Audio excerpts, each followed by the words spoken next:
berjaga-jaga. Seterusnya kita juga nak bercakap menjelang mesyuarat penggal pertama Parlimen ke-15 yang akan bermula berlangsung pada hari ini. Untuk mesyuarat selama 2 hari tersebut, kita akan memberikan gambaran juga berkenaan tentang Belanjawan 2023 yang diumumkan seketika oleh pimpinan Yang Amat Berhormat Datuk Seri Ismail Sabri sewaktu menjadi Perdana Menteri ke-9. Kali ini bagaimanakah kesinambungannya? Kita terus saja bersama dengan Profesor Dr. Aimi Zul Hasmi Rashid, penganalisis ekonomi dari Universiti Kuala Lumpur Uni KL. Assalamualaikum, selamat pagi Doktor. Waalaikumsalam warahmatullahi Ismail. Okay. Alhamdulillah, kita bersua kembali Doktor. Terus saja persoalan berkenaan tentang bajet ataupun Belanjawan 2023.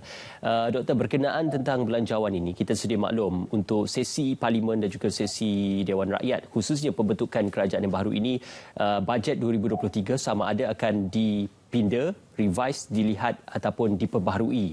Jadi pada permulaannya bagaimana Doktor melihat untuk perjalanan dan juga korelasi daripada bajet 2023 dibentangkan oleh Datuk Seri Ismail Sabri kepada bajet 2023 yang akan dibentangkan kelak, Doktor?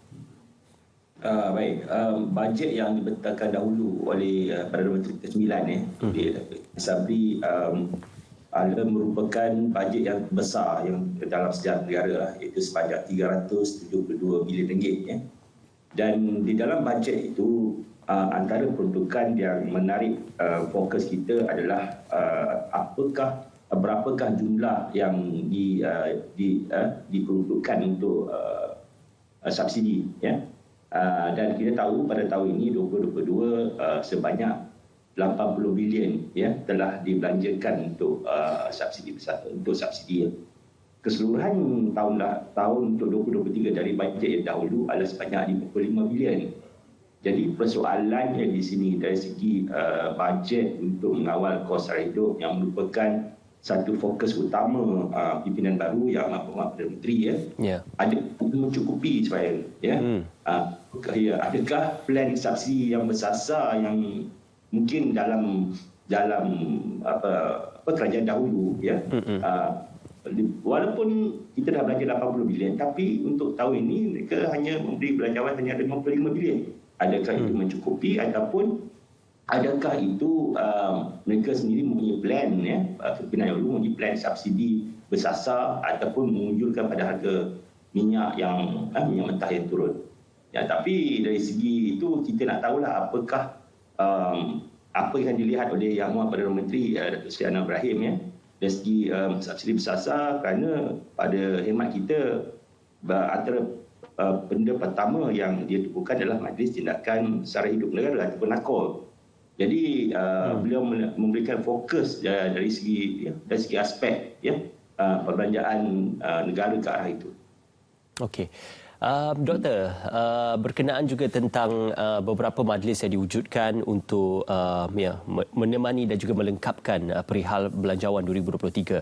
Ini penting kerana kita melihat peranan agensi kerajaan dan juga kementerian-kementerian yang terlibat secara langsung dan juga tidak langsung dalam perancangan Belanjawan 2023. Jadi untuk pembentukan kerajaan baru ini, bagaimana kita melihat kepentingan setiap stakeholder ataupun pemegang taruh untuk memastikan agar Belanjawan 2023 ini kalau tidak pun sama baik, lebih baik berbanding apa yang dibentangkan oleh Datuk Seri Ismail Sabri. Dari segi belanjawan yang akan datang, kita melihat ada beberapa perubahan dari segi geopolitik, terutamanya dari segi pergolakan pasaran keuangan, pasar modal, di mana Federal Reserve Amerika Syarikat terus menaikkan kadar faedah. Dan ini dijangka akan memberi kesan kepada kenaikan aliran wang terus ke Amerika Syarikat pada tahun hadapan, dan mungkin akan lebih membawa dunia ke arah kemelesetan ekonomi pada tahun hadapan. Jadi dari segi belanjawan yang akan harus memfokuskan kepada bagaimana reaksi ataupun ekonomi Malaysia itu sendiri. Adakah kita sebagai sebuah negara yang mengamalkan ekonomi terbuka dan bergantung kepada perniagaan atau perdagangan dengan dunia, kerana kita merupakan antara 25 negara terbesar yang berdagang di dunia. Kita bergantung banyak pada pasaran import dan pasaran ekspor. Apakah kita perlu kali ini melihat dari segi belanjawan bagaimana memfokuskan atau mengaktifkan ekonomi domestik kita? Jadi belanjawan yang kali ini mungkin dia perlu melihat dengan lebih dalam, lebih khusus bagaimana untuk menggalakkan ekonomi domestik negara dari segi dasar fiskalnya, dari segi dasar moneterinya, Ismail, ya, bagaimana ia harus dibangunkan bersama. Ya, Doktor, kita sedia maklum untuk bajet ataupun setiap belanjawan ia dianggap sebagai suatu perancangan jangka pendek berbanding rancangan Malaysia yang merupakan rancangan jangka masa panjang. Jadi, aspirasi oleh pihak Pakatan Harapan ataupun sebelum pembentukan Kerajaan Perpaduan sehinggalah kini adalah untuk menjimatkan perbelanjaan kerajaan. Jadi dalam urusan penjimatan perbelanjaan kerajaan ini, bagaimana kerajaan pimpinan Yang Amat Berhormat Perdana Menteri yang juga Menteri Keuangan akan merubah angka-angka dan juga akan memastikan walaupun unsur penjimatan berlaku tetapi aspek-aspek dan juga elemen-elemen penting dalam belanjawan iaitu emolumen, perbelanjaan dan juga pembangunan dapat dikekalkan sekurang-kurangnya sama dengan apa yang diumumkan. Baik, inilah salah satu cabaran yang besar sebenarnya kepada pimpinan baru. Kerana apa? Kerana setiap kali kita dapat lihat belanjawan negara telah meningkat, hutang negara pun bertambah dan kita tahu hutang negara itu pun telah melebihi sedikit pada 1 trilion ringgit. Ya.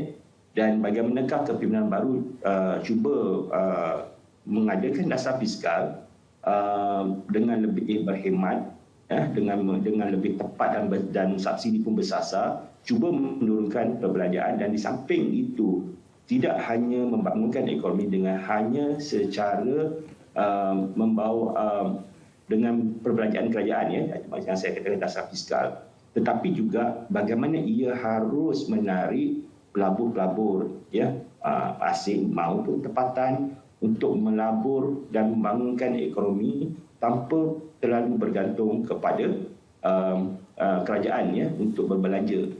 Ini adalah satu aspek yang kita mahu lihat, ya, bagaimanakah pimpinan baru berjaya mengimbangkan antara menurunkan kadar hutang negara di samping membangunkan ekonomi domestik tanpa kerajaan mengeluarkan terlalu banyak wang, ya, dari segi dasar fiskal, dan dalam masa yang sama menarik lebih ramai pelabur-pelabur asing maupun pelabur bertempatan untuk terus mengembangkan ekonomi Malaysia. Inilah salah satu cara yang saya nampak mungkin kerajaan boleh gunakan untuk mengurangkan kebergantungan, ya, kepada ekonomi terhadap hanya kepada perbelanjaan kerajaan. Ya.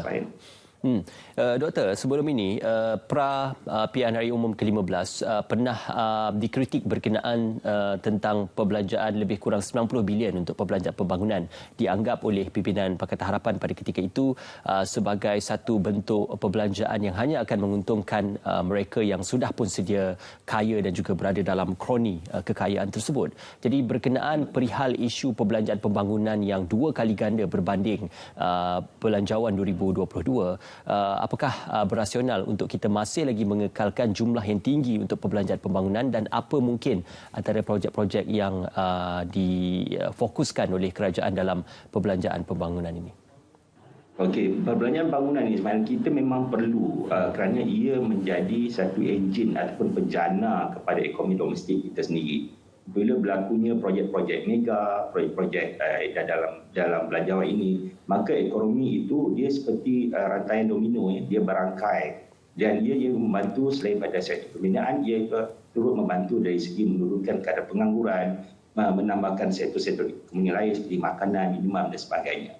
Apa yang dikatakan dahulu di mana terlalu banyak perbelanjaan untuk bangunan mungkin menjejaskan kepada mereka yang, ya, saya kan itu adalah dari segi kontrak, ya, pemberian kontrak kepada mereka yang mungkin yang mempunyai hubungan yang rapat, ya. Tapi kini kita harapkan di bawah kepimpinan baru di mana segala jenis kontrak dibuat secara telus dan jelas, semua orang tahu, dan costingnya macam mana, ya. Dan itu adalah satu arah kepada tata cara ataupun pentadbiran itu sendiri, bagaimana ia memberikan kontrak dengan lebih telus dan tepat dan fair pada semua orang. Yang lebih penting adalah bagaimana projek-projek ini menjana ekonomi kita sendiri, menjana ekonomi domestik kita, menaikkan kadar penggunaan, terutamanya pada tahun hadapan, di mana ekonomi global dijangka begitu mencabar dengan kadar kemelesetan yang jangka, ya. Singapura pun menganggarkan KDNK-nya hanya pada kadar 0.5% tahun hadapan dia. Jadi itu menunjukkan bahawa banyak negara sebenarnya sedang bersiap siaga, ya. Dan kita harus mempunyai seperti itu, terutamanya bergantung kepada ekonomi domestik kita, terutamanya kepada sektor pembangunan dan belanjawan itu sendiri. Ya. Bukan saja kita berkira-kira berkenaan perbelanjaan, tetapi kita juga perlu berkira-kira untuk jumlah kemasukan wang ke dalam negara ataupun pendapatan negara dalam bajet 2023 dan juga bajet-bajet seterusnya. Jadi apakah mungkin antara modus operandi yang difikirkan sesuai dan juga paling berasional pada ketika ini untuk memastikan sekurang-kurangnya ada berlaku peningkatan yang signifikan dalam pendapatan negara pada tahun-tahun mendatang, Doktor? Ada pelbagai pendapat yang mengatakan memperkenalkan kembali GST, ya. Ini adalah satu topik yang panas juga, ya. Yeah. Tetapi kita melihat topik ini dari segi perspektif bagaimana membangunkan negara, bagaimana kerajaan dapat menambah pendapatan, dan seharusnya kita semua mempunyai objektif yang sama, di mana kita harus melindungi ekonomi kita. Kerana pada tahun hadapan 2023 dan belum tentu lagi 2024 ekonomi dunia akan pulih. Kita belum tahu lagi. Jadi kita seharusnya bersama-sama dengan kerajaan, ya, dengan pemerintah, bagaimanakah kita harus membantu ekonomi kita, contohnya membeli barang Malaysia, barang tempatan, membantu pelancongan tempatan dan sebagainya. Banyak benda-benda inisiatif yang kita sendiri boleh buat sebagai rakyat Malaysia. Ya, okey. Secara ringkas, kesimpulan, Doktor, apa mungkin pengharapan untuk Belanjawan 2023 di bawah pimpinan kerajaan Yang Amat Berhormat Perdana Menteri yang juga Menteri Keuangan Datuk Seri Anwar Ibrahim? Baik, pada masa sekarang kerajaan perlu melihat bagaimanakah membantu orang rakyat Malaysia, terutamanya yang terkesan dengan kos sara hidup. Dengan kos sara hidup, bagaimanakah harga barang dapat dikekalkan ataupun dikurangkan kenaikannya, dan itu harusnya menjadi satu yang dikatakan untuk jangka pendek, ya. Tetapi untuk jangka panjang, kerajaan harus mengadakan satu plan ekonomi yang lebih strategi, lebih agresif, bagaimana untuk menaikkan pendapatan rakyat untuk jangka panjang. Ya, itu yang lebih sesuai. Jadi kita boleh selama-lamanya menahan mengawal harga barang, which is not good, ya. Dia harus lebih kepada kuasa pasaran itu sendiri. Okey, baik. Terima kasih, Doktor, bersama dengan kami. Kita harapkan agar segala-galanya ini dapat dirungkai dalam pindaan ataupun penambahbaikan bagi bajet 2023. Terima kasih diucapkan Profesor Dr. Aimi Zulhazmi Rashid dan juga merupakan penganalisis ekonomi Universiti Kuala Lumpur UniKL. Apa yang boleh kita gambarkan pada hari ini akan bermula untuk mesyuarat pertama, penggal pertama bagi Parlimen ke-15 yang akan berlangsung, insya-Allah kita bawakan pada pukul 10 pagi nanti langsung dari Parlimen. Terima kasih sekali lagi kepada Dr. Aimi.